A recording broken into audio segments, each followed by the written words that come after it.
Oficialmente, novamente, boa noite, sejam todos bem-vindos a essa grande família. Então, agora nós chamamos a Vânia para fazer o resumo do capítulo 9 e depois, na sequência, os aprofundamentos. Boa noite, Vânia. A palavra está com você. Queridos, minhas queridas, queridos irmãos, irmãos em Cristo, sejamos todos bem-vindos a mais este estudo. É o capítulo 9, Desafios Existenciais. Então, Manuel Filomeno de Miranda conta neste capítulo que sobre a área em que eles estavam trabalhando, no serviço de socorro, pairava uma nuvem sombria, resultante da angústia coletiva, do desespero que assolava os sobreviventes, da revolta a que a muitos tomava e dos transtornos psíquicos causados por aqueles que foram alcançados pela desencarnação violenta. Os benfeitores podiam ver as tempestades vibratórias que produziam raios, relâmpagos na paisagem espiritual, devido à condensação das energias mórbidas. Certamente essa psicosfera perturbava os sobreviventes, tornando um círculo vicioso, as mentes emitindo ondas sombrias e absorvendo os efeitos danosos que pairava no ar. Manuel Filomeno de Miranda ficou muito emocionado com tudo aquilo e começou a orar, quando, então, iniciou-se o trabalho de assistência espiritual. E, naquele momento, Manuel Filomeno de Miranda percebe que um espírito feminino se encontrava sob terrível dominação de um espírito masculino. Ela estava desvairada e ainda presa aos vestígios carnais. Debatia-se entre as sensações da decomposição do corpo carnal e a injunção do espírito algoz que a explorava emocionalmente. Acercou-se, então, nesse momento dos benfeitores, uma anciã, um espírito, uma anciã já desencarnada, informando que ela era a genitora daquela moça e acabou fazendo uma síntese da vida daquela infeliz. Ela começa a contar, abre aspas, minha filha casou-se aos 14 anos com um homem de aparência respeitável, mas que, passados 2 meses do seu casamento, ele a encaminhou para um prostíbulo de luxo de sua propriedade, e a menina foi estimulada à exploração carnal. Ela tornou-se tão célebre quanto cínica e debochada. Mas, com o desgaste natural da profissão e dos anos, ela derrapou para os comportamentos sexuais aberrantes e, para tanto, ela passou a consumir drogas. Conta ela, meu esposo, pai dela, morreu em consequência do desgosto causado pelo comportamento da filha, uma vez que somos muçulmanos austeros. Minha filha havia enlouquecido. De um para outro momento, transformava-se, ficando tigrina e agressiva, perigosa e má. Sem que ninguém soubesse o que ocorria, ela começou a emagrecer, a definhar, como se suas energias fossem sugadas por uma força estranha e cruel. Diante de tantas dores morais, prossegue ela, também eu morri, vitimada por um ataque cardíaco. Fecha aspas. Aquela mãe, então, pede aos benfeitores que socorressem sua filhinha, dizendo que um ser demoníaco a tomava e a desgraçava. Manuel Filomeno de Miranda esclarece que, devido à conduta que a mocinha se permitiu, ela atraiu esse terrível amante de outra existência, que se vinculou psiquicamente a ela, enquanto ainda no corpo físico, explorando-a de todas as formas, usurpando-lhe as energias emocionais e, não poucas vezes, tomando-a em surtos obsessivos terríveis. Ao examinar o psiquismo daquele espírito perseguidor, puderam perceber os clichês mentais das mais chocantes aberrações, e que agora ele estava revoltado pela morte dela, porque assim não poderia mais explorar as suas energias. Era tão profundo o vínculo das duas entidades, pois estavam ligadas perispírito a perispírito, como se fosse um molusco imantado à concha, que ele conduzia perversamente, ameaçando-a. Enquanto a mãezinha orava, Manuel Filomeno de Miranda, auxiliado pelo benfeitor Abdul, aplicam energias balsâmicas e calmantes na moça desencarnada, fazendo-a adormecer, quando então deram início ao deslindamento das vísceras orgânicas. As duas entidades estavam tão ligadas que lembravam um caso de chifopagia espiritual, que são o caso daqueles irmãos siameses, né? E Manuel Filomeno de Miranda esclarece que esta ligação entre eles era resultado do comportamento a que a moça se permitiu, facilitando a perfeita identificação entre o plug nos chakras coronário e sexual e as tomadas do seu agressor. Nesse processo de deslindamento, o espírito malfeitor bradava com medo de perder a presa. Abdul, então, começa a falar-lhe duramente, mas com ternura, informando-lhe que a exploração infeliz chegava ao fim naquela oportunidade, quando a morte o separaria e ele teria, depois, que enfrentar as consequências nefastas de sua crueldade.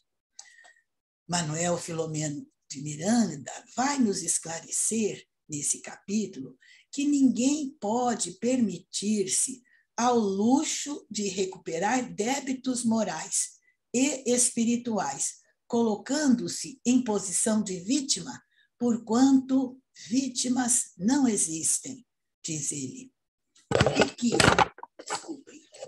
E que as divinas leis nunca se utilizam dos recursos de cobranças tão comuns nas criaturas humanas, que procuram fazer justiças com as próprias mãos. Ele explica que mecanismos próprios de reparação fazem parte das leis superiores da vida, que jamais falham. Mas, mesmo assim, o orgulho e a intemperança daqueles que se consideram vítimas logo tomam a posição de justiceiros e ficam presos às redes dos crimes, que, embora desconhecidos pela sociedade, jamais são ignorados pelas leis divinas. Então, naquele momento, a conduta mais própria era adormecê-lo também, a fim de serem providenciados os recursos de libertação. Quando a mãezinha percebeu que a filhinha dormia relativamente em paz, embora alguns estertores naturais, como resultado inevitável das construções mentais arquivadas no inconsciente, ela sorriu feliz e tentou abraçá-la. Manuel Filomeno de Miranda escreve que aquela era a primeira vez que ele observava o fenômeno da obsessão que se iniciou durante a vida carnal, prosseguindo até a morte, sem nenhuma alteração por parte do perseguidor inclemente, porquanto ele também sofria as contingências experimentadas pela sua vítima em torno do processo da desencarnação. O benfeitor Abdul, então, providenciou uma padiola e amigos cooperadores espirituais transportaram ambos os espíritos ao lugar próprio que lhes estava destinado. Ao observar tudo isso, Manuel Filomeno de Miranda nos faz um convite para que reflitamos em torno da conduta interior, que sempre procede do nosso campo mental, irradiando-se por todas as direções. E ele diz: quando as criaturas compreenderem que são as responsáveis por tudo quanto lhes diz respeito, certamente serão alterados os comportamentos individuais e coletivos, elegendo-se aquilo que conduz à harmonia e à felicidade. A existência no corpo físico, diz ele, é uma oportunidade de aprendizagem e cada reencarnação é sublime concessão divina para a construção ditosa da imortalidade pessoal. Os benfeitores, prosseguindo no trabalho de socorro, empenhados no trabalho fraternal de amor ao próximo, notavam as diferenças de conduta entre os aflitos e procuravam auxiliá-los. Porém, nem todos conseguiam ser liberados. Tão fortes eram os laços que os prendiam à vida orgânica, que se havia acabado em razão da negação da crença na sobrevivência do espírito. Na vida física, o espírito se mascara, procurando demonstrar o que gostaria de ser. Mas, durante o processo da desencarnação, não é possível mais mascarar-se, quando então o espírito mostra-se como é verdadeiramente. Finalizando, Manuel Filomeno de Miranda diz que as pessoas agora desencarnadas, que se esforçaram para viver de acordo com os padrões do dever, do respeito ao próximo, do respeito à vida, são resgatadas com muito mais facilidade. Muito obrigada pela atenção, Gisele. Este é o resumo. Muito obrigada pelo resumo, excelente. Deu para a gente ver um panorama de todo o capítulo. Agora, a nossa querida Jussara irá fazer os aprofundamentos. Jussara, seja bem-vinda. E a palavra está com você. Obrigada, boa noite a todos. É uma alegria poder estar aqui mais uma vez para a gente dar continuidade ao aprofundamento dos nossos estudos, né? Muito obrigada também, Vânia, o resumo foi excelente, vai facilitar muito aqui o nosso trabalho. Eu preparei também para vocês hoje uma apresentação que sempre fica visualmente mais fácil nós acompanharmos assim, né? Então, estamos falando do capítulo 9, da transição planetária, e eu quis trazer essa imagem para a gente lembrar, né, que mesmo nesses dias tão desafiadores, tão difíceis para todos nós, não importa importa o que aconteça, o que esteja acontecendo em nosso planeta, ainda sem dúvida alguma resultado das nossas próprias ações, que Jesus ama este planeta e, acima de tudo, todos os seres que aqui se encontram. Então, todo esse trabalho, todo esse cuidado que Jesus tem conosco, sempre nos lembrando que esse Cristo é que está no leme, né?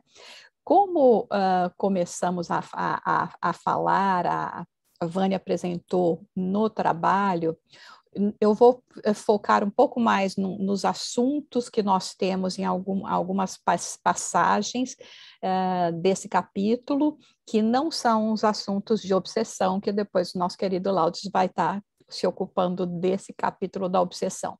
Então, nós vamos começar já prestando um pouquinho de atenção nesse aspecto de como Manuel Filomeno de Miranda descreve o quanto as nossas mentes, as nossas emoções acabam produzindo esse resultado, essa psicosfera extremamente negativa, extremamente pesada, extremamente difícil para todos nós, encarnados e desencarnados, mostrando, inclusive, que, independente disso tudo ser o resultado, principalmente do desencarne que ocorreu de forma violenta, dos espíritos que ainda se encontravam nesse estado de perturbação, sem se conhecerem e compreenderem exatamente o que estava acontecendo com eles, que tudo isso também os encarnados estavam absorvendo, além das próprias emanações que eles mesmos enviavam. Então, nós vemos que as mentes, nesse caso, tanto dos encarnados quanto dos desencarnados, estavam produzindo todas essas emissões que acabavam causando efeitos muito danosos, né? No livro Pensamento e Vida, Emmanuel, no capítulo 1, ele fala nesse capítulo sobre o espelho da vida, nos chamando a atenção de que a mente é o espelho da vida em toda parte, que o campo é o campo, né? Pode ser assim como se diz, da nossa consciência desperta. E nós vamos estar operando, nós vamos estar agindo, nós vamos estar assimilando, assim, interagindo com as pessoas, com os espíritos, de acordo, obviamente, com a nossa afinidade. Mas é importante nós compreendermos que nenhum de nós está isento de sentir essas vibrações. Obviamente, tem pessoas que são mais sensíveis, têm uma sensibilidade um pouco mais aguçada, aquelas que percebem um pouco mais as vibrações de um ambiente, mas mesmo quando nós não estamos percebendo, porque essa sensibilidade não é assim tão aguçada, e isso às vezes é uma bênção, né? Não significa que nós também não estejamos imersos nesse mesmo tipo de psicosfera. Então, é muito importante para nós compreendermos como tudo isso ocorre, como cabe a nós, com a nossa conduta, com o equilíbrio das nossas mentes, procurar evitar e não sintonizar com essas vibrações, mesmo que nós nos encontremos em locais que vão estar, por assim dizer, imersos nessas energias mais negativas, né? E em relação a tudo isso, é muito interessante, né? Porque Manuel Filomeno de Miranda, ele fala a respeito de como eles estavam como se fossem num sol, mas via toda essa psicosfera, toda essa questão que nós vemos da dificuldade, da assimilação, da afinidade dos fluidos. E qual é a reação de um espírito consciente? Ele se coloca em oração, ele segue no trabalho e não pensa em outra coisa a não ser assistência espiritual. E isso deveria ser, assim, a nossa regra de conduta também. Quando nós sentirmos que estamos em ambientes dessa forma, ambientes que, na realidade, estão pedindo o socorro, né? Estão pedindo, assim, o nosso auxílio. E a oração, o trabalho e a assistência espiritual é sempre algo que nós podemos oferecer. E chega, então, essa mãe e faz um pedido de socorro. a questão da obsessão, como nós falamos, o Laudes vai falar, mas é importante nós olharmos e entendermos o significado deste pedido de socorro. O encontro dela com os mentores, com os amigos espirituais, para poder ajudar nesse sentido, não é verdade? E rogando pela sua filha. Nós, muitas vezes, não compreendemos o valor da prece de intercessão. Nós imaginamos que os espíritos, porque não temos os resultados que nós estamos esperando, que os espíritos não estão nos ouvindo. Como nos diz aqui no livro Pão Nosso, no capítulo que se chama Intercessão, essa súplica de intercessão é um dos mais belos atos de fraternidade e constitui a emissão das forças benéficas e iluminativas que partem do espírito sincero. Mas veja o que eles falam depois. Isso não acontece a pretexto de obséquio, mas em consequência de leis justas. Então, quando os espíritos estão ouvindo essa mãe que roga pela assistência, ao mesmo tempo que, sem dúvida alguma, eles querem providenciar e fazer tudo o que eles podem, eles têm que obedecer, vamos dizer assim, ou respeitar, melhor dizendo, respeitar a lei de Deus, a necessidade de cada um de nós, a necessidade que temos muitas vezes ainda de passar por determinadas provações, dificuldades, justamente para que não nos percamos mais ainda. Então, nesse sentido, nós vemos a beleza desse ato, né? Dessa mãe que roga. Todos nós vamos ter alguém que vai estar rogando por nós, que vai estar fazendo essa intercessão, né? Procurando o auxílio do plano espiritual maior para a ajuda àquele que necessita. Mas o auxílio vai vir de acordo com a necessidade do espírito, não é verdade?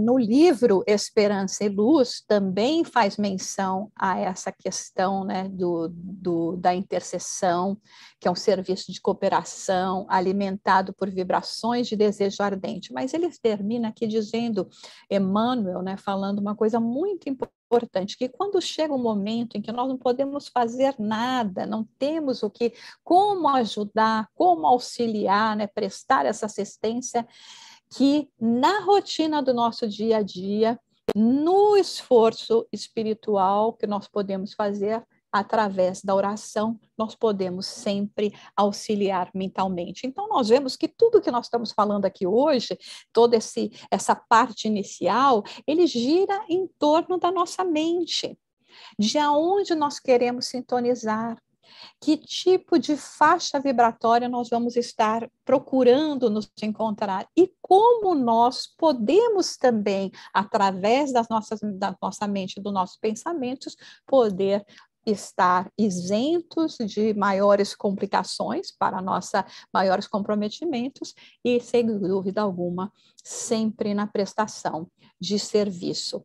No caso, quando ele se refere à obsessão, ele fala que esse fenômeno, né, perturbador, como ele chama, nos leva a acuradas reflexões na conduta interior que sempre vem do campo mental. Então, vocês estão vendo onde é que nós estamos indo? A gente gira, chega na mesma coisa, chega no mesmo ponto.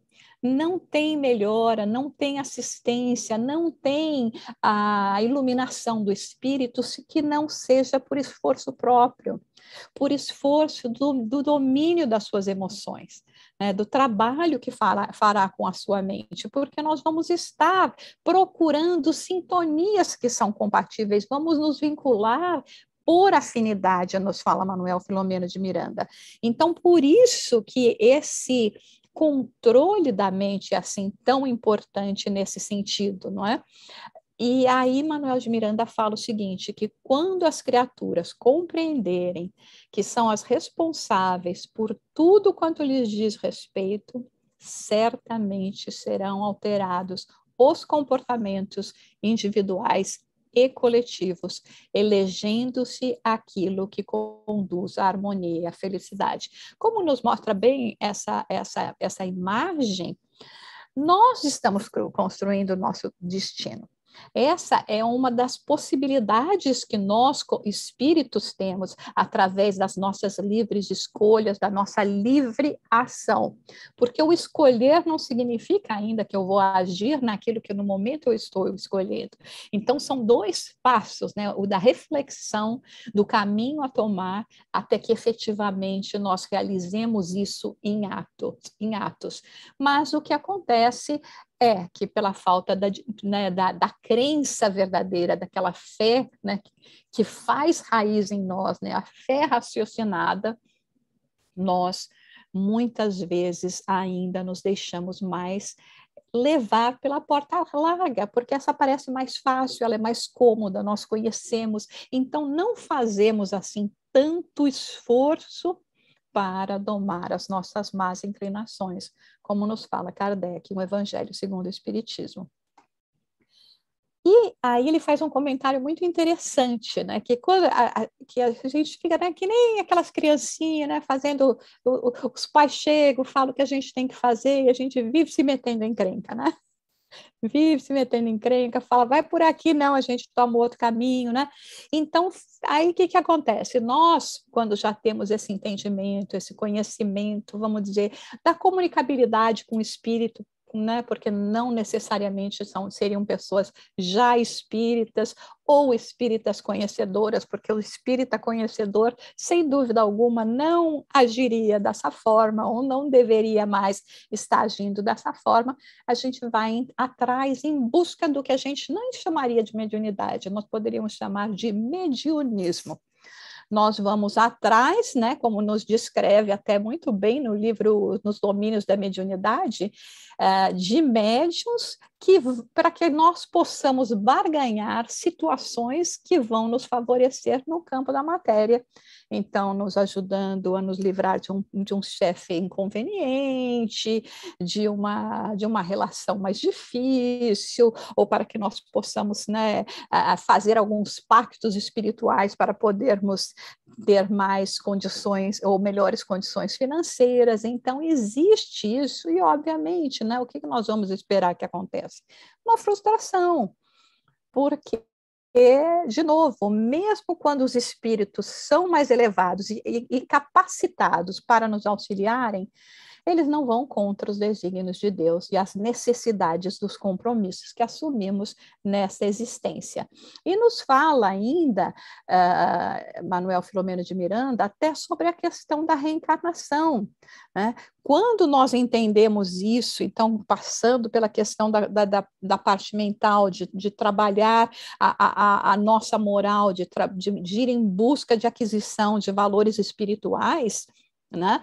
Ao invés de nós ficarmos correndo para encontrarmos assim atalhos que possam nos favorecer, nós deveríamos refletir a respeito do tempo em que nós temos nessa existência, lembrando que a reencarnação é uma oportunidade de aprendizagem que a vida concede ao ser espiritual no seu processo de crescimento interior e é uma sublime concessão divina para a construção da imortalidade pessoal. Então, neste momento em que nós estamos aqui encarnados, quando sabemos a dificuldade que é realmente nós conseguirmos essa possibilidade de unirmos todos os fatores que seriam favoráveis para o nosso reencarne, o que nós temos que fazer aqui? Ao invés de negligenciar o nosso tempo, nós deveríamos estar tomando um pouco mais de cuidado em relação a isso.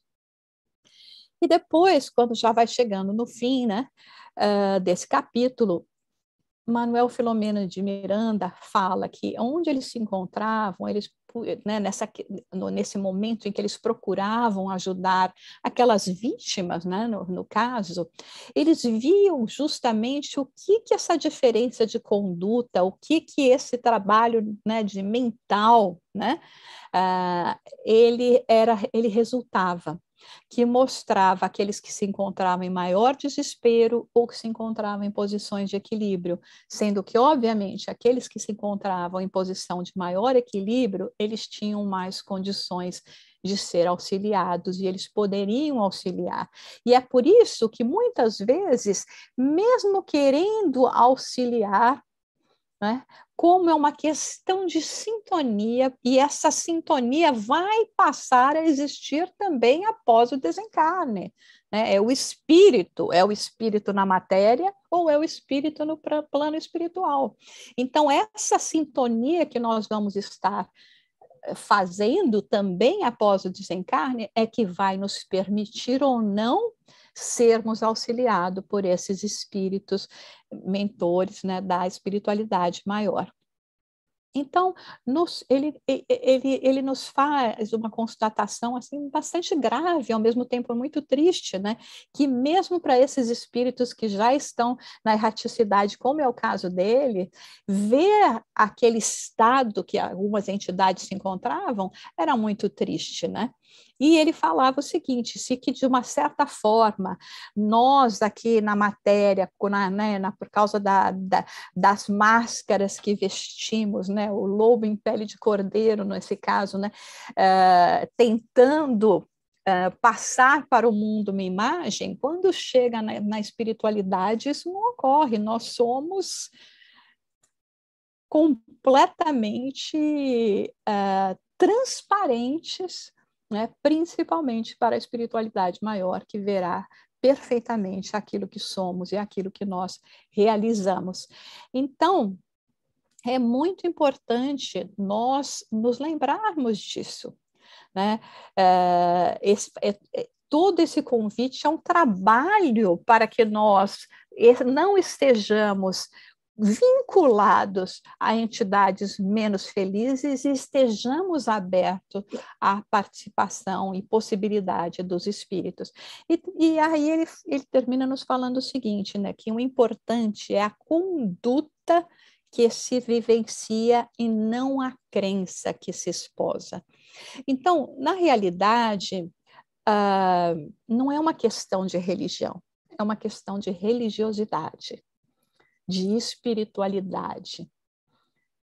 Eu posso frequentar um culto, aquilo que me fala mais de perto ao coração, devido às minhas encarnações anteriores, nós vamos ter mais aproximação com esta ou aquela forma de adorar a Deus, vamos dizer assim, ou de nos vincularmos a uma comunidade religiosa, mas no fim, o que importa verdadeiramente é aquilo que nós estamos interiorizando, que nós trazemos para o nosso coração e que nós trazemos para a nossa mente. Então, pelo esclarecimento, pelo entendimento que nós temos, nós podemos passar para o próximo estágio, que é o estágio da prática.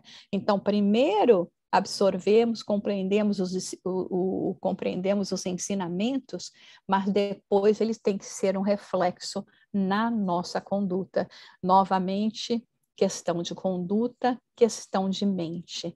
Esse, então, é o trabalho, esse é o convite que o Manuel Filomeno de Miranda nos fala, dizendo que, obviamente, a religião é importante, que ela liberta da ignorância, das fantasias, das superstições, mas simplesmente essa vivência é que irá nos ajudar a podermos nos encontrar em melhores condições durante a vida material e seguramente em melhores condições quando chegar o momento de retornarmos à nossa pátria espiritual.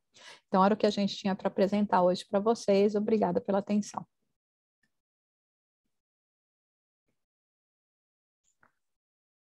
Excelente, Jussara, nós que agradecemos. E desse seu último slide, eu lembrei da fala do Divaldo, né, que ele diz, não é o rótulo de espírita que vai fazer com que a gente seja melhor ou pior, mas quem nós verdadeiramente somos, né, o nosso conteúdo. Muito bom, muito obrigada. E aqueles riscos vermelhos apareceram do nada, não fui eu que fiz, não sei, de repente alguém mexeu sem querer aí. Então, agora vai dar continuidade aos aprofundamentos o Laudelino. Queridos amigos, votos de alegria de estarmos reunidos nessa noite. Vânia, João, Jussara, que nos antecederam, nossa gratidão. E, revisando o capítulo, eu acabo fazendo realmente uma análise mais profunda a respeito do processo obsessivo. A obsessão, tão bem tratada no livro dos médiuns, mas também podemos pegar livros de obras complementares com uma clareza tão grande sobre o assunto para nos fornecer subsídios e ferramentas para compreender a magnitude do processo obsessivo. No livro Obsessão e Desobsessão, da nossa querida Sueli Caldas Schubert, nós vamos pegar ali ferramentas valiosas para essa compreensão. Sueli traz um processo para um fácil ou melhor entendimento, a comparar o processo obsessivo, como Jussara muito bem estava falando a respeito das sintonias. Mas ela cita os exemplos de um rádio, uma antena de rádio que recebe as ondas, mas também emite as ondas. Ou seja, somos seres que pensamos, mas somos muitos que pensamos da mesma maneira. E essas ondas que nós emitimos e que também recebemos, nos faz permanecer em um processo vibratório que nos atraímos ou nos repelimos. Dessa maneira, podemos entrar nos processos obsessivos. Quando pegamos no livro dos médiuns, nós pegamos que Allan Kardec divide em 3 principais pontos o processo obsessivo. Uma obsessão simples, uma obsessão por fascinação e a obsessão por subjugação. E nos apresenta, na análise desses processos obsessivos, sobre a ótica da nossa querida Sueli, trazendo que muitas vezes nós podemos considerar que, quando uma pessoa apresenta uma fragilidade física devidamente identificada pelo especialista, a fragilidade física precisa correções e condutas para a reparação física. Precisa dos seus exercícios, da sua dieta, da sua medicação, do reequilíbrio físico, para que aquela estrutura esteja devidamente equilibrada. Mas quando identificado num processo que a fragilidade é moral, a conduta necessária de reequilíbrio é a conduta da moralidade da criatura humana. E nesse processo, a obsessão tem também alguns fatores que são os seus geradores. Allan Kardec, no item da obsessão, no livro dos médiuns, apresenta as causas da obsessão. Umas causas principais ele coloca da seguinte forma: as viciações pelo comportamento social, pela falta de ética moral. Como ali agora vimos no slide da Jussara, a ética, os valores, os comportamentos e toda a conduta vinculada em conjunto à ética, o comportamento ético-moral com falta dessa ética no comportamento social nos faz criarmos as viciações. Essas viciações de conduta sem ética e sem moral nos faz abrir as janelas das influências espirituais. Um outro componente que poderia ser considerado como uma causa, Allan Kardec coloca a grave desarmonia mental. Uma mente em desarmonia, seja uma mente na sua infantilidade, seja sua mente num processo das suas hiperatividades ou da conduta mental equivocada, através justamente das viciações, das projeções, das ideações, aonde eu quero levar a minha vida. E, às vezes, o sentido que eu projeto a minha vida de uma forma tão desorganizada e desajustada que eu também desajusto os campos mentais, que fragilizam este campo vibratório, fazendo com que os laços e os vínculos aconteçam, muitas vezes com também entidades espirituais que vibram nesta mesma sintonia. Uma outra possibilidade são lesões físicas no carro fisiológico, através dos processos reencarnatórios que nos permitem a fragilidade física, ou seja, de provas nessa existência, algum acidente, vascular cerebral, alguma patologia de traumatismos cranianos, outras patologias metabólicas que possam afetar diretamente a questão do raciocínio, da cognição e das emoções. A fragilidade física também fragiliza e facilita com que esses processos também ocorram. Então, às vezes eu tenho uma alteração que fragiliza o meu campo emocional, raciocínio mais lógico, ou também trazendo as questões da minha cognição, é importante que eu tome as devidas enzimas ou a ativação dos neurotransmissores cerebrais através dos medicamentos para que eu controle as funções físicas e feche algumas janelas desses processos, das interferências espirituais para com a minha fragilidade física. Com isso, podendo me levar a transtornos esquizofrênicos, loucura e tantos outros que aquela deficiência física também poderia gerar. Um outro componente é exatamente os laços da lei de causa e efeito. O que eu cometi em outra existência permanece como uma marca, se for equivocada, na minha parte perispiritual, oferecendo janelas ou um plug aonde o cobrador e o devedor poderiam se vincular através de um processo de resgate. Se eu não resgatar pelo amor, o cobrador vem e pode, através da sua visão, encontrar campo suscetível para começar o seu processo que Allan Kardec fala da vingança. Mas as vinganças dessas entidades espirituais na erraticidade, muitas vezes estão aqui para nos cobrar. Na sua visão, eles vêm para cometer as mãos justiceiras para o crime praticado por nós em outra vida. Então, na visão deles, eles estão tentando reparar através da justiça, das suas próprias mãos, porque não compreenderam a justiça divina, que permite que no processo reencarnatório o próprio indivíduo realize as suas expiações e provações dos atos realizados de outrora, que nem ele e nem nós próprios equivocados deixaremos de pagar cada uma das moedas equivocadas que fizemos.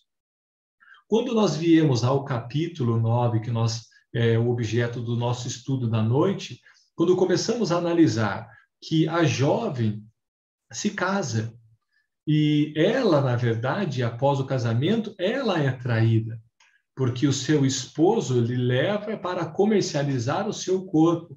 Ela cai, então, em uma conversa, em uma lábia daquele homem que a manipulou para que pudesse levar a uma casa de prostituição. E ali nós podemos pensar, mas ela não teve culpa.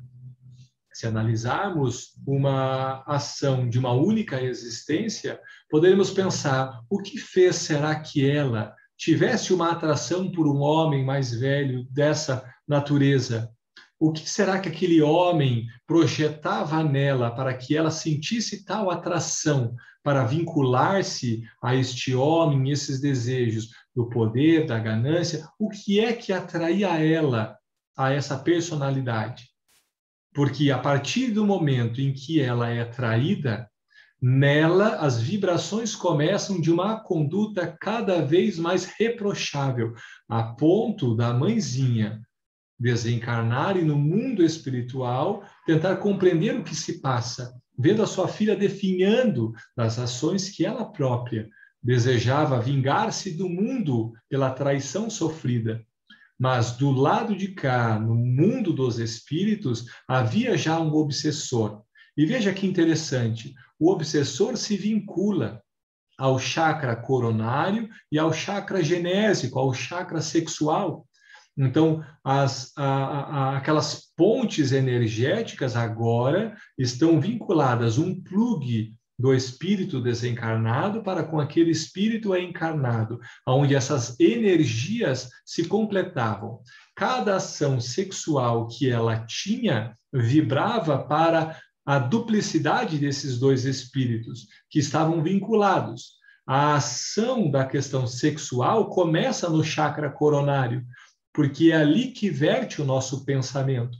No diencéfalo cerebral, aonde o fluido mental verte, é onde está vinculado o nosso chakra coronário.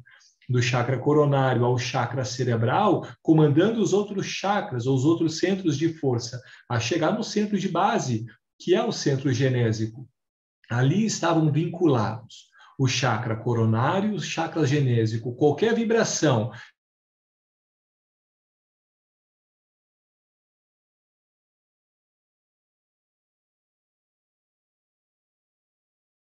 que ela estivesse criando e começavam as suas manipulações para que pudesse cada vez mais exaltar, porque ele também absorvia as energias vinculadas através dos atos sexuais, mas da atitude mental produzida por ela, que apresentava do seu livre-arbítrio.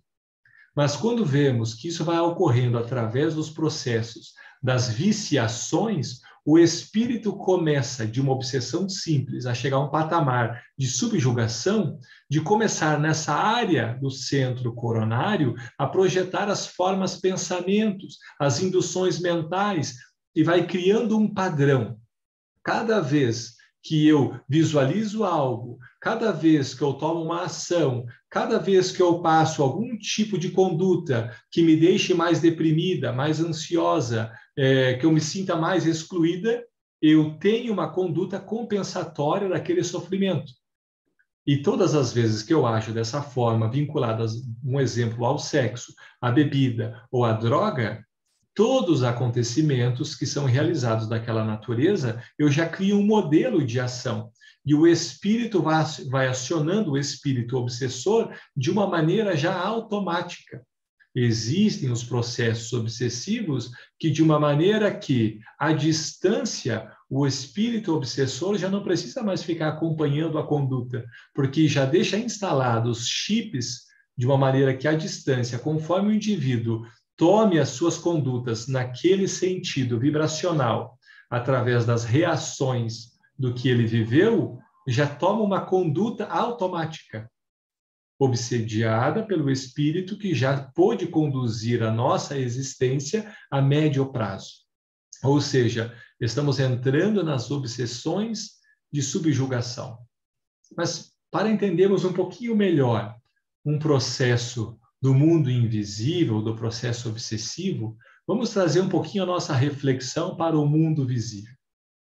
Se nós estamos vinculados aos nossos grupos sociais e pensamos, estamos convivendo com, às vezes, pessoas afins de pensamento, afins de idealizações, em fins de projetos, e pessoas que acabam vibrando ou estando ao nosso lado em uma mesma sintonia. Vejamos em um processo de infanto-juvenil, aonde vamos vendo grupos que vão se realizando como pequenos grupos. Um gosta mais de uma música, o outro gosta de outra, um se veste de uma maneira, o outro da outra. Mas analisemos as nossas próprias condutas, para podermos verificar o grau dessas interferências. Estamos vivendo uma época de insegurança num processo de juventude. E, às vezes, naquela juventude, o grupo aonde eu estou convivendo, ou que eu desejaria participar do grupo, começam a apresentar indícios para um vício como o tabaco, ou o álcool, ou a droga. E, de repente, na minha insegurança, para pertencer ao grupo, eu cedo, eu experimento, para realmente estar continuando a pertencer. Por quê? Eu tenho uma insegurança, uma fragilidade minha, e o grupo me interfere pela convivência nesta fragilidade. Eu cedo. Eu cedo mais fácil a depender do grau de convívio que eu tenho com o grupo. Ou seja, eu estou vibrando e sintonizando com este grupo, e o grupo fez com que essas manipulações sociais interferissem diretamente a minha conduta, e eu cedesse. Eu cedesse porque eu ainda não tenho a fortaleza ética moral construída num processo de desenvolvimento. Dessa forma, podemos ver que o grupo de encarnados também pode criar essas influências. Estamos falando de influências espirituais. espíritos desencarnados e espíritos encarnados. Como podemos fazer até um processo auto-obsessivo. Mas estamos falando de influências externas para comigo, para com o indivíduo. Então, esse processo obsessivo que todos nós estamos nos realizando também mutuamente, os espíritos desencarnados não é diferente. Porque se eu estou vibrando e eu ainda apresento as minhas inseguranças, fragilidades e viciações, eu estou apto a receber essas influências espirituais, porque a fragilidade é moral. Então, todos nós temos essa fragilidade. Então, conforme nós vamos sintonizando, essa sintonia vai atrair ao meu lado companhias que vibrem nessa mesma onda. Isso é um processo obsessivo. São pessoas, como falamos desse exemplo, dos jovens se estimulando numa parte de convívio social, o jovem não deseja o mal do outro, mas que pudesse pertencer ao grupo. Esses espíritos que às vezes também estão ao lado, também não desejam a nossa morte, mas desejam também gozar daquelas energias deletérias pela produção do ato equivocado, porque é o mesmo campo vibratório que eles o têm. Diferente de um processo obsessivo onde eu tenha um laço criado de condutas anteriores com aquele espírito que hoje me é um espírito obsessor. Hoje ele me agride, mas ontem eu fui o agressor. Então ele ainda não me perdoou e vem cobrar. E eu hoje, sendo uma aparente vítima, não entendo ou sofro. Mas se eu não consigo modificar-me, apresentando condutas ético-morais, avançando o meu descontrole mental para um controle, um equilíbrio mental em conjunto das minhas emoções, este vínculo vai ficando cada vez mais profundo e fazendo com que essas obsessões necessitem, muitas vezes, de auxílio externo, de terapia desobsessiva, que necessitem de médiuns equilibrados para realizar um processo de desobsessão, que esse espírito que hoje vem e me causa tal tormento, ele seja atendido e perceba que a existência dele merece a alegria, o avanço, o progresso, que é chegado o momento que deixa o laudelino pagar pelos seus próprios erros, porque a existência fará, ela é exímia cobradora. Não é necessário que ele venha cobrar aquele delito, porque a própria vida irá cobrar, num processo de aperfeiçoamento de um espírito equivocado. Entendendo dessa forma os processos obsessivos, é importante que nós começamos a refletir que todos nós temos as fragilidades, as viciações do egoísmo, do orgulho, da ganância e tantos outros. Analisar cada um dos seus patamares de evolução. Agora, aonde eu preciso começar a minha construção? No caso desta mulher que estamos analisando, as questões da sexualidade precisam ser modificadas a um processo de progresso. Ela precisa trazer um avanço de controle direto dessas emoções, que quando ela conseguir começar a mudar, primeiro, as conduções mentais, dessas ideações, a conduta também será diferente. E através deste esforço, os laços obsessivos não serão concretizados, talvez com tanta facilidade. Os recursos da prece, da oração, mas especialmente da boa conduta. A boa conduta começa a me atrair boas companhias, porque eu começo a vibrar diferente. E essa vibração vai me fazendo sintonizar. Quantos de nós, a depender do nosso ponto emocional que estamos vibrando no dia, sintonizamos numa rádio, e é uma música melancólica, eu deixo. Eu vibro junto porque é o estado melancólico que eu estou vivendo naquele momento. Mas às vezes você coloca aquela mesma música, você tira rápido. Você quer uma que já vibre uma alegria diferente, porque você está em outra sintonia. Quando começamos a sintonizar com o bem, começamos também a procurar o bem em várias questões do nosso dia a dia. Mas Quando pegamos no livro também das obsessões, no livro dos médiuns, nós vamos ver que grande parte dos tormentos em que nós passamos na nossa vida, o sofrimento não é, na maioria, por um processo obsessivo. Não podemos colocar responsabilidades totais nos espíritos desencarnados. Allan Kardec coloca que, na grande maioria, nós sofremos por incúria e imprevidência. Nossa! E ele cita um fato bem interessante, que ele havia recebido de um agricultor uma carta dizendo que a sua terra estava sendo atormentada por espíritos, e os espíritos dominavam a terra, porque tudo que ele cultivava, inclusive as espécies animais, do gado, o cordeiro, os porcos, morriam, e nada fazia com que os animais fossem abençoados para poder dar seguimento na sua vida. E ele já havia pedido para rezar as suas missas, um processo onde ia lá fazer toda a bênção da terra, e os animais continuavam morrendo.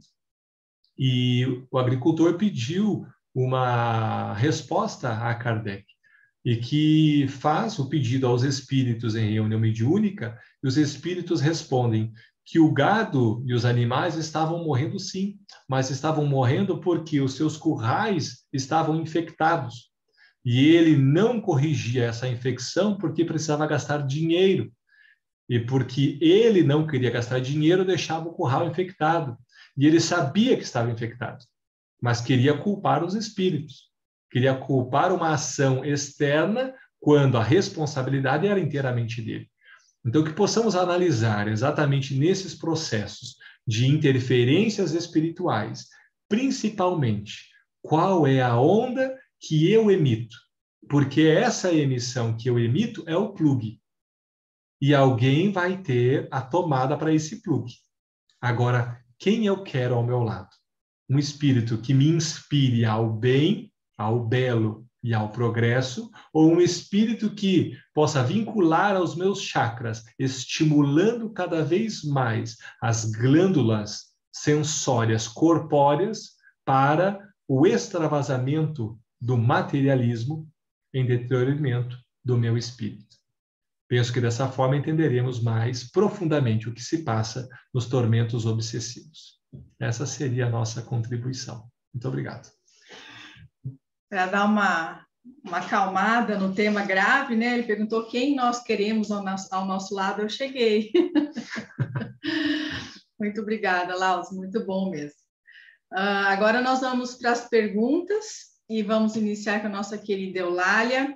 A pergunta é extensa, eu vou resumir dizendo que a pergunta justamente se refere a essa obsessão, né?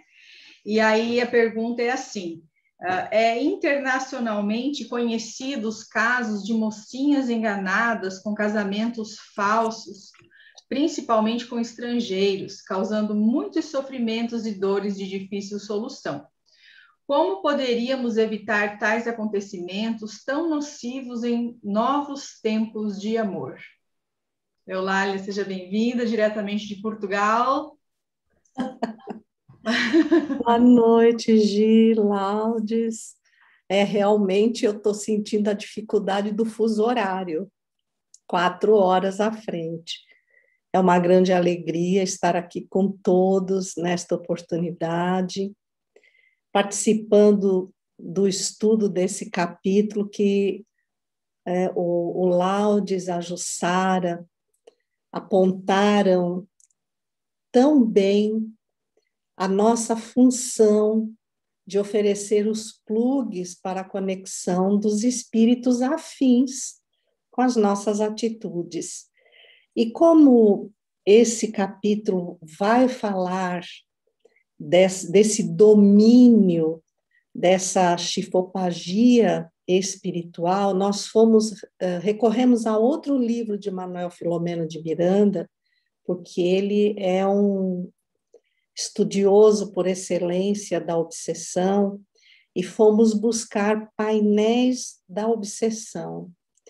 nos capítulos 11 a 13, eles vão tratar da problemática de Valtércio encarnado, que em certo momento da sua existência contraiu uma pertinaz tuberculose, que foi vendo as suas energias físicas sendo drenadas, ele já não tinha mais força absolutamente para nada.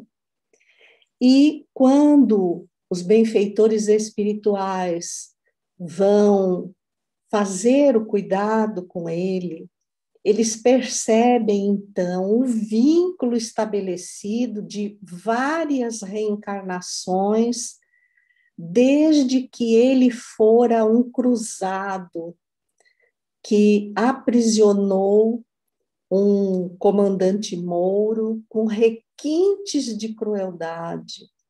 E em sequências reencarnatórias, com todos os painéis renovados, todo o planejamento estabelecido, multiplicadas as oportunidades de se refazer, ele não melhorava as suas atitudes, o que permitia que esse espírito que lhe sofrera a crueldade por diversas vezes se vinculasse estreitamente a ele. Foi maravilhoso quando a Jussara ressaltou o nosso campo mental.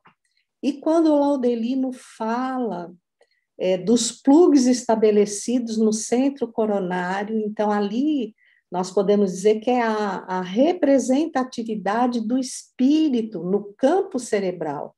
Então, esses chakras, num processo de subjugação, nessa forma, ele sempre vai estar com esses chakras extremamente comprometido. No caso da jovem, no capítulo 9, também a área da sexualidade. Então, nós resgatamos aqui, do Painéis da Obsessão, algumas informações que casam com o que, novamente, Manuel Filomeno aborda agora no Transição Planetária. Quando eles se aproximaram de Valtércio, o encarnado, eles perceberam a presença de vários verdugos, mas entre eles um que se imantara e o subjugava em violenta vampirização, de tal forma que se justapôs à massa física numa quase simbiose parasitária, que o condenava à desencarnação imediata se não recebesse assistência. Quando a gente percebe esses espíritos se aproximando, o primeiro pensamento que nós temos é que eles vão ser libertos e que esse encarnado vai receber essa assistência para resistir e ainda permanecer na carne. Mas a nossa surpresa vai ser muito grande quando eles começam a explicar que essa parasitose é semelhante à que nós vemos no reino vegetal. Então, o parasita se aloja e, por invasão, ele absorve a seiva que nutre e desenvolve, propiciando um crescimento do hospedeiro com raízes vigorosas. E, no fim, ele acaba matando esse vegetal pela absorção da vitalidade. Então, Manuel Filomeno diz que no homem, inicialmente, o hóspede espiritual, movido pelo sentimento de ódio, de vingança ou de amor insano, olha que interessante que nós generalizamos o amor, mas o amor é um sentimento, como qualquer outro, cujas bases estão no instinto sendo superado, transformado, em que nós crescemos. Então, o nosso estágio de amor como espíritos imperfeitos ainda, infelizmente, é muito possessivo. Então, ele coloca que, em primeiro lugar, envolve a casa mental, que a Jussara ressaltou. enviando-lhe persistentes e contínuas mensagens telepáticas que o Laudelino expôs, até que eles sejam captadas de tal forma que ampliem como se fosse uma ordem, um vigor que o espírito reencarnado já não consegue mais se desvencilhar. E ele segue dizendo que raramente a ligação é apenas no campo psíquico, já nesse patamar, porque o invasor se assenhoreia das forças físicas do paciente através do perispírito, humanizando-se outra vez, voltando a sentir as sensações patrocinadas pelo corpo físico, voltando a vivenciar as mesmas conjunturas da sua realidade carnal. E aí o hospedeiro vai enfraquecendo, vai dando lugar a doenças que surgem ou pioras daquelas que já existem. O doutor Arnaldo, que é o que conduz esse trabalho, agora já no capítulo 11, ele diz que essa obsessão também física, porque o espírito adere ao organismo acoplando-se aos fulcros perispirituais do encarnado em doloroso e destruidor conúbio. E que não é como nós imaginamos que pela ação desses benfeitores esse vínculo possa ser quebrado, porque ele é tão íntimo, tão complexo, que ao desvincularmos o obsessor, ele simplesmente leva consigo as energias orgânicas do obsidiado. Então, este acaba morrendo a breve tempo, e o outro, desvinculado, ele passa a sentir como se fosse uma segunda morte, com muita dificuldade, porque ele está de posse das energias vitais daquele que ainda estava encarnado, a quem ele estava vinculado. Então, quando eles estudam todo o passado do Valtércio, eles identificam um outro homem, que seria aquele Mouro, depois uma mulher que também foi atirada ao campo da prostituição. Então, nós vamos vendo que o sexo aí é uma das maiores problemáticas que o ser humano ainda custa a superar, essas inclinações ao vício da sexualidade. E os espíritos, então, por que o encarnado que estava com tuberculose, em condições graves, depauperado, ele tinha nesse sofrimento, que foi o único caminho que realmente tocou-lhe o coração, que o fez se aproximar da espiritualidade, receber a intercessão de espíritos amigos e benfeitores, como ele aceitou bem o sofrimento, a melhor solução estabelecida pela espiritualidade foi começar a deslindar a energia um do outro sem interromper definitivamente, avisando que em alguns dias ele iria desencarnar. Então, o desencarne dele seria antecipado por mérito, porque o desencarne para o espírito é uma libertação desse constrangimento físico, ainda mais quando esse constrangimento está também submetido a um espírito que toma em suas mãos, como Laudes falou, a pena da justiça. Ele acha que não é vingança, é estabelecer simplesmente a justiça. E aí eu só queria finalizar remetendo vocês Há uma palestra que Divaldo fez já há muitos anos e que é belíssima, que se intitula Flopete, a Flor do Pântano, em que uma jovem é arrebatada por um homem que a faz acreditar que a amava, e quando a leva para Paris, ela era originária da Suécia, a leva para Paris, simplesmente a entrega a uma casa de prostituição, onde muito jovem, muito bonita, foi explorada, sediciada, e a breve tempo, porque não foram tomados os cuidados, ela engravida e escuta a conversa daquelas que gerenciavam esse negócio, por assim dizer, de que precisariam submetê-la a um aborto.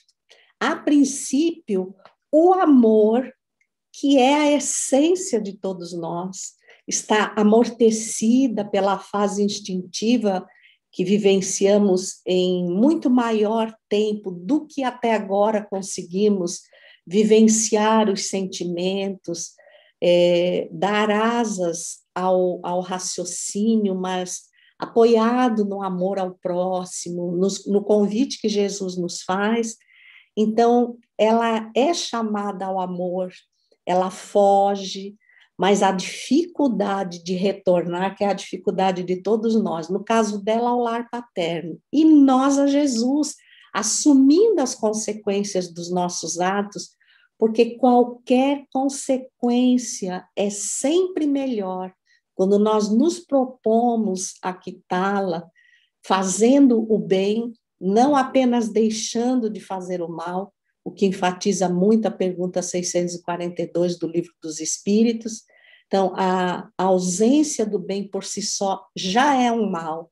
Então, quando nós assumimos essas responsabilidades, nós podemos estar naquele momento quebrando esses plugs, essas algemas que poderiam nos vincular àqueles a quem devemos e que, abrigados na ignorância, tomam ou querem tomar em suas mãos a justiça, submetendo-nos a constrições como essa. Flopete não volta e opta por voltar, sim, à prostituição, para colocar a sua filha num orfanato pago nos arredores de Paris, na ilusão de que um dia a irá retirar de lá.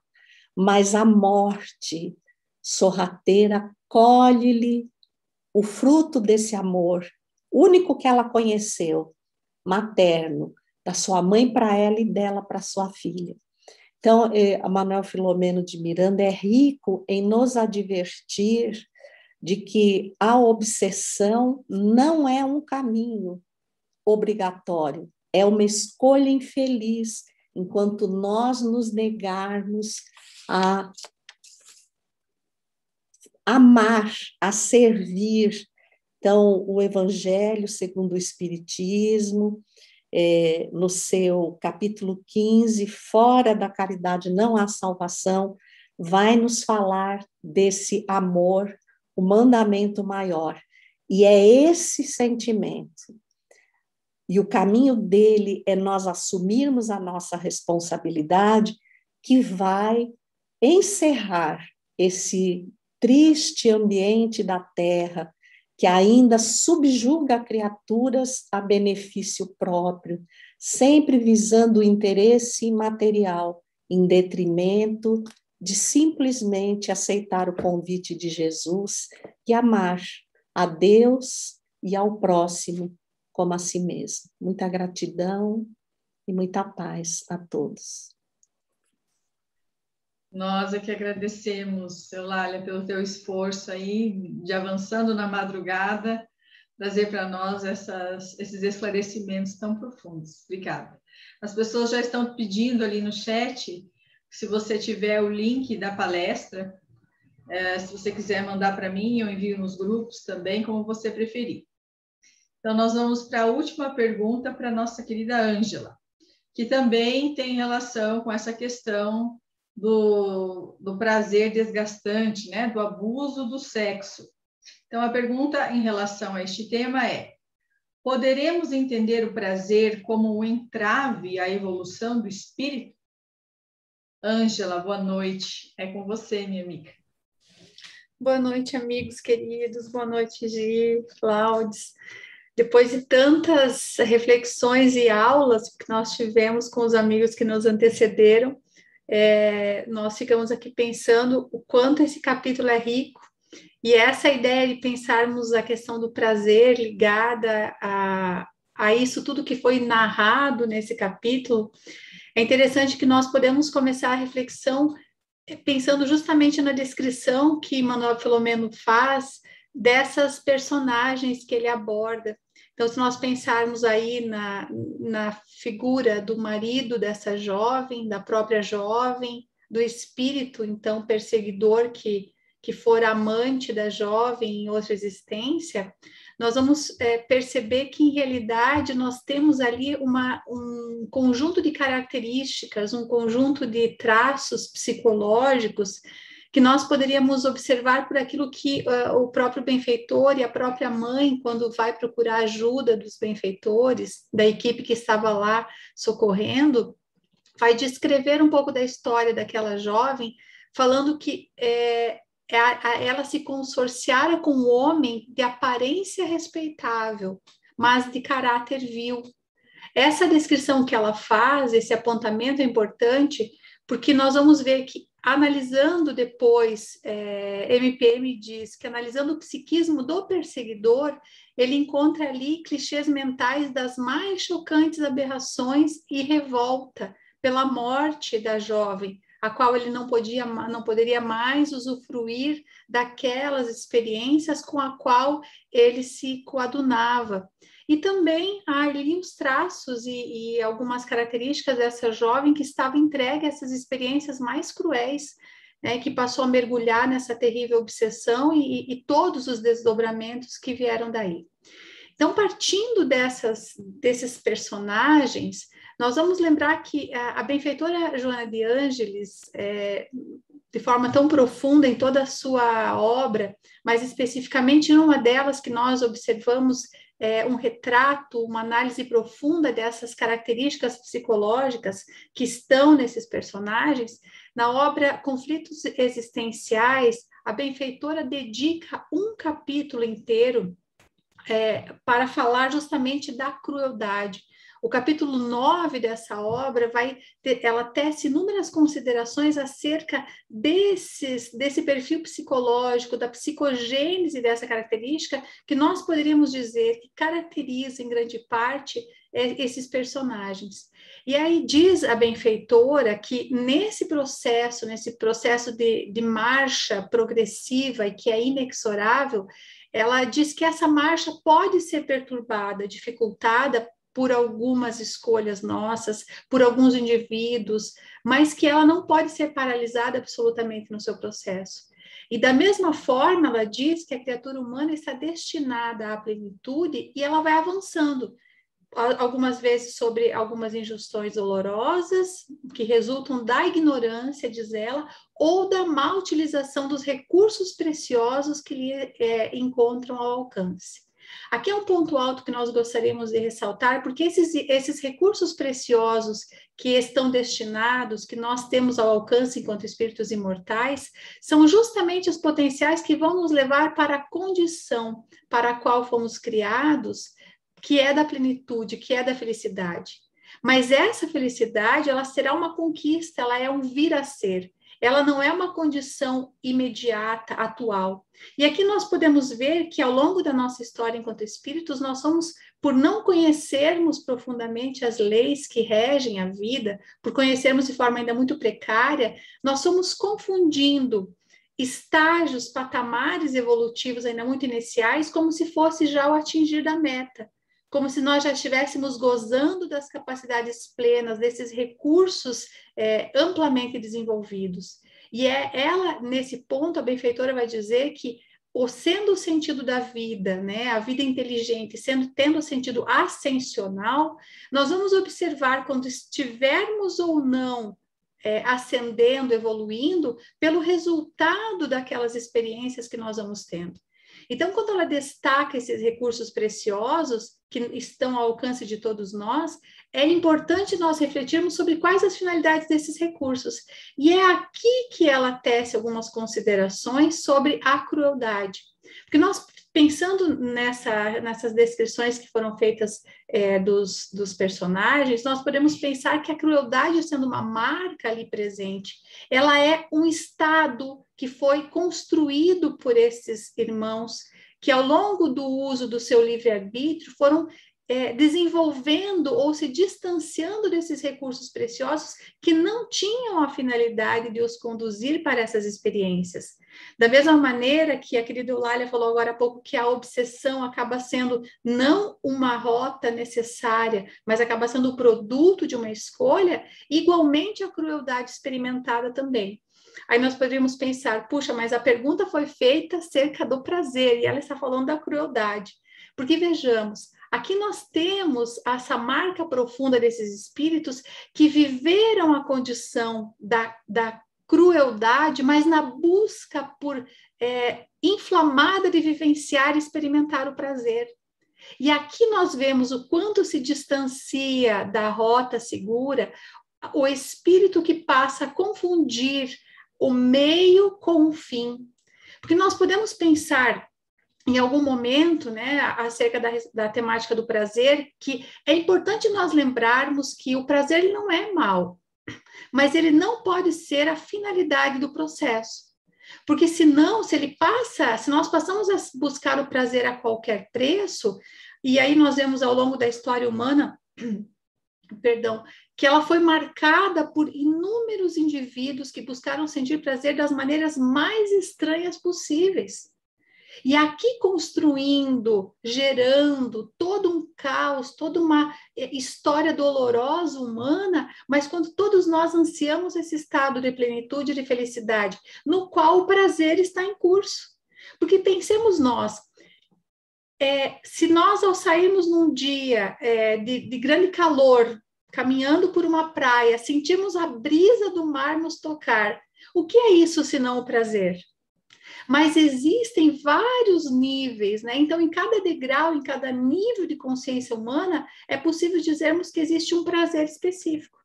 Então, aqui a benfeitora diz que o prazer se apresenta sobre vários aspectos: orgânico, emocional, intelectual, espiritual, sendo ora físico, material, e em outros momentos de natureza abstrata, estético, efêmero ou duradouro, mas que deve ser registrado fortemente no psiquismo para que a existência humana expresse o seu significado.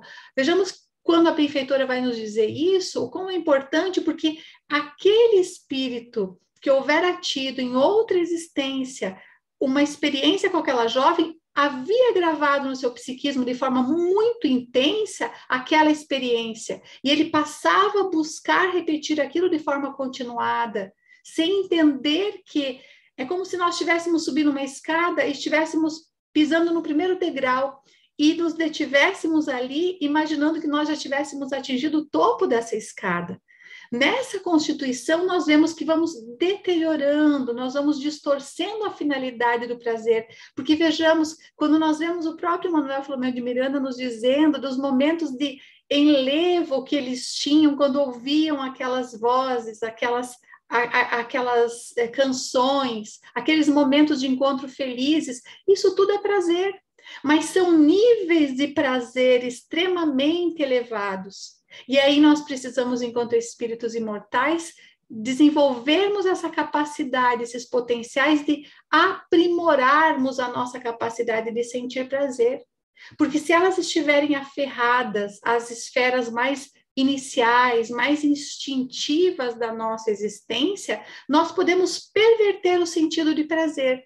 E aí nos tornarmos cruéis e violentos na busca do prazer.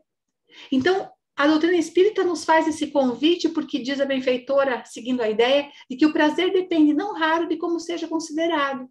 Aquilo que é bom genericamente dá prazer, abrindo espaço também depois para o medo da perda, das faltas ou para situações em que pode gerar danos, auxiliando na queda do indivíduo em calabouços de aflição. Não é exatamente isso que aconteceu com esse espírito? que passou a buscar a um ponto tal de se vincular com aquela jovem que caiu num calabouço de aflição, com medo de perder aquela experiência que ele buscava repetir de forma obsessiva. E assim se dá. Quantos irmãos nossos, na busca por experimentar prazer, passam a vivenciar as mais diversas experiências sensoriais apenas e vêm a desencarnar, por exemplo, por uma overdose? O que é isso senão uma busca pelo prazer, mas que foi pervertida? Porque o sentido do prazer é ir nos levando ao encontro da plenitude e da felicidade, e não nos determos nesses prazeres mais sensoriais, mais básicos. E diz ela, muitas pessoas consideram o prazer apenas como expressão da lascívia e se olvidam daquele que decorre dos ideais conquistados, da beleza que se expande em toda parte e pode ser contemplada, das inefáveis alegrias do sentimento afetuoso, sem posse, sem exigência, sem condicionamento carnal. Isso tudo é prazer, a amizade verdadeira. Então aqui acentuamos, diz a benfeitora, que o prazer é uma força criadora, predominante em tudo e todos, responsável pela personalidade e mesmo pela esperança.